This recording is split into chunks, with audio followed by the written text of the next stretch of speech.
VJ Edgecombe vient de faire quelque chose qui n'était littéralement jamais arrivé auparavant dans l'histoire de la Ligue. On peut dire sans exagérer que c'est le meilleur début de carrière pour un arrière débutant dans l'histoire de la Ligue. VJ Edgecombe affiche actuellement 25, 5 et 5 de moyenne sur ses 3 premiers matchs en carrière. Cela n'est jamais arrivé auparavant pour un arrière débutant. Et pour une équipe de Philadelphie qui avait désespérément besoin d'une bouée de sauvetage pour leur franchise. Ils en ont trouvé une, et à un point tel que cela change complètement leur avenir. Et si vous revenez à l'époque de la draft, tout le monde savait que c'était une sélection énorme pour Philadelphie. L'intersaison précédente avait été étrange, marquée par l'arrivée de Paul George en free agency. Un mouvement qui a vraiment enthousiasmé la plupart des gens, moi y compris. Ils ont prolongé Joel Embiid, ce qui n'avait alors pas vraiment de sens. Et puis ils ont eu une saison catastrophique. Paul George joue à peine, et quand il joue, il n'est pas bon. Joel Embiid rate un tas de matchs, ce qui est devenu un peu normal maintenant, mais il n'avait pas l'air particulièrement en forme même quand il jouait. Ce qui crée encore plus d'angoisse et d'inquiétude quant à l'avenir de l'équipe. Et ensuite, on arrive à la draft 2025. Et la seule raison pour laquelle ils ont le 3e choix et sont en position de prendre VJ Edgecombe, c'est ils ont été très mauvais et ont intentionnellement perdu des matchs en fin de saison. Et ils ont aussi eu de la chance à la loterie pour monter jusqu'au 3e choix, une sélection qu'ils auraient théoriquement pu perdre à cause des protections de choix qu'ils devaient. Ils montent dans la loterie et sélectionnent VJ Edgecombe, malgré des discussions sur le fait de ne pas le choisir. La plupart de la saison universitaire, le consensus était qu'Ace Bailey serait un des 3 premiers choix avec Dylan Harper et Cooper Flagg. Ils forcent un peu la situation pour aller ailleurs, où je suis sûr que Philadelphie dirait maintenant qu'ils allaient toujours prendre Edgecombe plutôt que Bailey. Ils ont pris cette décision que j'ai évoquée dans une récente vidéo sur la classe de draft 2025. Ils ont aussi décidé de maintenir le choix, tout simplement après de nombreuses discussions à ce sujet. Peut-être échanger ce choix contre Lauri Markkanen, qui joue très bien à Utah actuellement. Et cela les a placés dans une situation que quelques autres franchises ont connue ces dernières années. En pensant aux Trailblazers avec Scoot Henderson et aux Warriors avec James Wiseman et Jonathan Kuminga, quand une équipe moyenne peut gagner avec un talent immédiat, elle peut échanger un choix de draft élevé. Mais il est bien plus difficile, une fois dans ce scénario, de trouver dans la ligue quelqu'un correspondant à vos besoins pour ce transfert. Même si Markkanen aurait vraiment été un bon choix pour eux, on ne sait pas clairement combien ils auraient dû échanger en plus du 3e choix global. On ignore si Philadelphie était vraiment prête à le faire dès le début. Ce qui pour moi, à l'époque, montrait qu'ils commençaient à orienter leur réflexion davantage vers à quoi va ressembler cette équipe autour de Tyrese Maxey, et selon la chronologie de Tyrese Maxey, plutôt que de penser comme ils l'avaient fait lors de l'intersaison précédente, à comment maximiser au mieux la fenêtre de Joel Embiid. Cette intersaison-là, leur décision de garder ce choix et de sélectionner VJ Edgecombe m'a montré qu'ils pensent désormais à Maxey. On s'éloigne de la timeline de Joel Embiid et ne base plus nos décisions uniquement sur ce que Joel Embiid peut ou non être pour nous.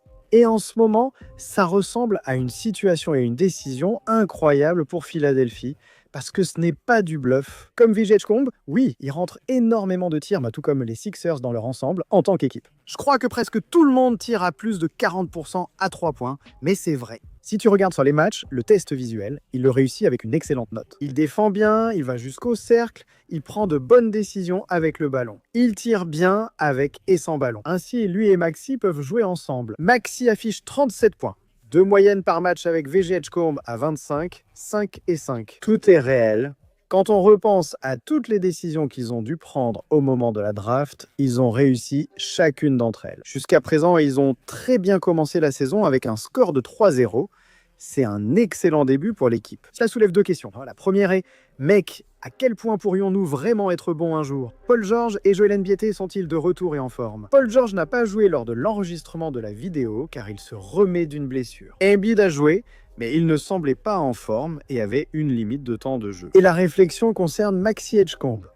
Jared McCain n'a pas encore joué du tout cette année. Il aurait pu être rookie de l'année s'il avait joué toute la saison. Ensuite Paul George, puis Embiid, Quentin Grimes, Kelly Oubre, un tas de ces joueurs de rotation. En une semaine, conférence Est. Tout à coup, là tu te demandes, qu'est-ce qu'on pourrait être cette saison avec Paul George et Joel Embiid? Potentiellement en bonne santé? Il est probable, comme l'histoire le montre, que ces gars-là ne seront pas en bonne santé. Que ce soit pendant toute la saison ou au moment crucial des playoffs.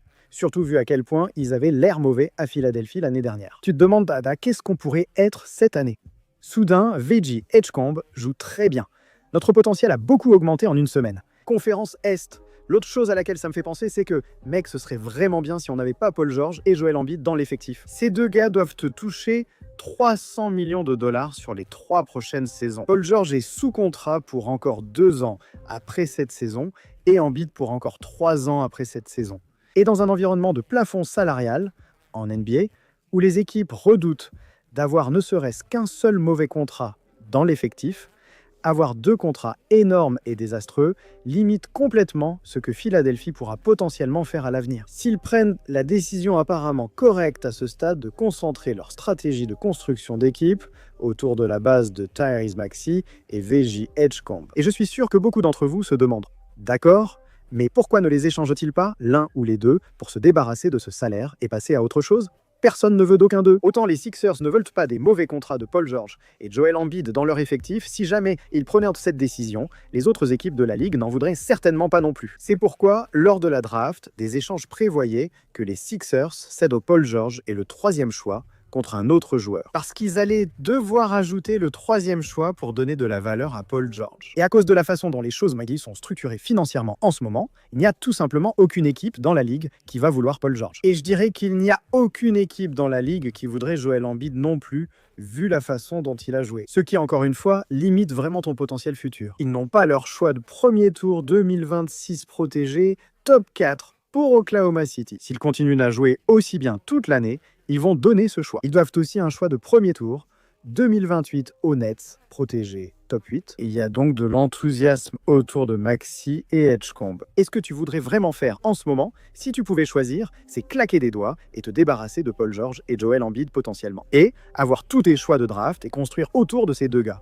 Mais tu n'as pas ça. Tu as ce drôle d'entre-deux avec ce duo d'arrière vraiment excitant. Avec l'ancienne ère qui pèse, notamment à cause des contrats et de certaines transactions récentes pour la soutenir. Ce qui limite aussi ton choix de premier tour, non? Et tout ça me fait vraiment penser à une chose. Et s'ils n'avaient pas eu Veggie Edgecombe, à quoi ressemblerait cette équipe s'ils avaient simplement donné ce choix, s'ils n'étaient pas restés dans la protection de choix qu'ils avaient dessus? Et c'est Maxey qui joue vraiment bien, Quentin Grimes joue bien aussi. Tu attends le retour de Jerry McCain. Mais la présence d'Edgecombe dans cette équipe et ce qu'il pourrait signifier pour leur avenir change vraiment tout. Je sais que c'est un titre que tout le monde aime utiliser. C'est exact dans ce cas parce que ça les élève à un autre niveau. La situation est tellement étrange qu'ils avaient besoin de positif. Ils avaient désespérément besoin d'une bouée de sauvetage. Et parmi toutes les équipes concernées cette intersaison, c'était les Philadelphia 76ers. Désormais, ils doivent obtenir une réponse aux 2 questions que j'ai évoquées plus tôt. Que deviendrait-il si Paul George et Joel Embiid revenaient en pleine forme? C'est encore dans le domaine du possible. Ils pourraient être l'une des meilleures équipes de l'Est cette année, une fois qu'ils auront récupéré ces gars-là. L'autre question serait, à quoi ressemblerait-il s'ils pouvaient tourner la page et se débarrasser de ces gars-là? S'ils étaient capables de trouver une équipe intéressée par ce que Joel Embiid a à offrir, et ce que Paul George a à offrir, même avec ces contrats-là. Ou bien vous pouvez attendre 1 an, être correct cette saison, puis tenter d'échanger Paul George à l'intersaison, alors qu'il lui restera 2 ans de contrat. En résumé, les choses seront encore étranges à Philadelphie. On suivra Joel Embiid chaque soir. S'il redevient un meilleur joueur en forme, je pourrais considérer les Sixers comme de vrais prétendants en baisant le haut de la conférence Est. Je ne suis pas convaincu que ce sera le cas. Mais bon, comme je l'ai dit, c'est dans le domaine du possible, et peut-être qu'on devrait juste les appeler comme ça, le royaume des possibles de Philadelphie. Parce qu'il se passe toujours quelque chose de bizarre, il se passe toujours quelque chose d'étrange. Le VO J. Edgecombe en début de saison ne fait qu'accentuer cela. J'ai hâte de voir ce qu'ils feront cette année. Peut-être qu'ils échangent Joel Embiid, peut-être qu'il est dans une autre équipe, peut-être qu'ils échangent quelques choix de draft futurs contre Lauri Markkanen pour vraiment compléter l'effectif, je ne sais pas. Ce que je sais, c'est que Vijay Edgecombe est incroyable. Il va être dans l'équipe, Tyrese Maxey va être dans l'équipe. Au-delà de ça, je n'en ai aucune idée. Bonne chance pour Philadelphie. Philadelphie,